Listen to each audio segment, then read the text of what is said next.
Voilà, aujourd'hui c'est notre première réunion en famille d'accueil de la délégation luxembourgeoise d'Andy Chien. La première réunion, c'est toujours un peu difficile parce que les petits ne savent pas encore faire grand-chose. Mais ils vont rester pendant 18 mois dans la famille d'accueil où ils vont apprendre finalement 50 commandes. C'est pas des chiens guides aveugles, mais des chiens d'assistance pour personnes handicapées. Donc pour personnes à mobilité réduite, pour personnes en fauteuil roulant, pour assister. Ça veut dire ils ramassent tout ce qui tombe par terre, ils ouvrent les portes, ils allument et éteignent la lumière, ils appellent à l'aide parce que nos chiens n'aboient que sur demande. Ce qui est très très important pour les personnes qui ont un chien comme ça, parce qu'ils disent quand mon chien aboie, venez voir, j'ai un problème. L'association Andy Chien n'éduque que des labradors et des golden retrievers parce que ce sont des chiens apporteurs par instinct et ces chiens, on peut encore avoir confiance en eux quand ils sont âgés. Ce sont des chiens très très dociles, très maniables, très gentils. Donc en fait mon projet c'est un projet plus personnel, donc je suis ergothérapeute. Et le projet, c'est de prendre un chien en prééducation pendant 1 an et demi. Ensuite, le chien va repartir pendant 6 mois se faire éduquer au centre Andy Chien de Alençon.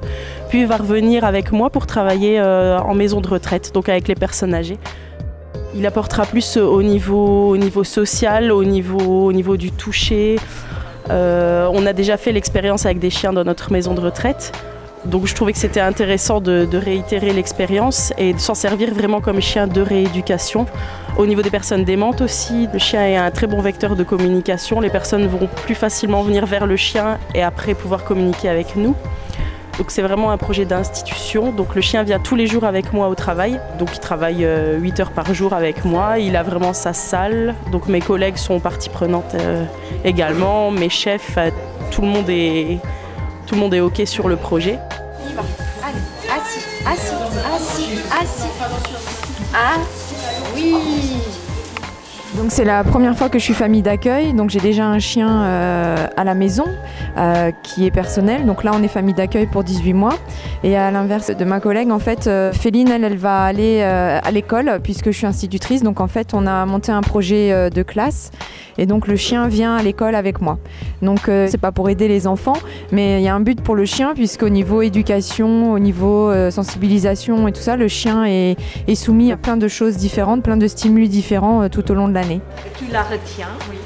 Et tu la retiens avec les mains devant, hein, comme ça, et tu dis pas toucher. Non, pas toucher, non. Pas toucher. Non. Oui. Donc on va créer un blog en fait sur Féline parce qu'elle va grandir parmi nous, donc faire un petit peu un suivi.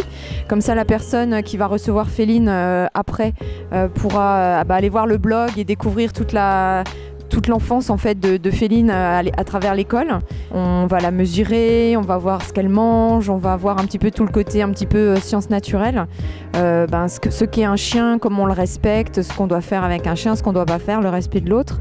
Et au-delà de ça en fait c'était aussi pour sensibiliser les enfants au handicap, puisque à partir de là on montre qu'on peut finalement aider les personnes handicapées d'une manière auquel on n'aurait pas pensé à la base. Voilà, c'est un petit peu un don de soi et c'est important aussi que les enfants apprennent à donner.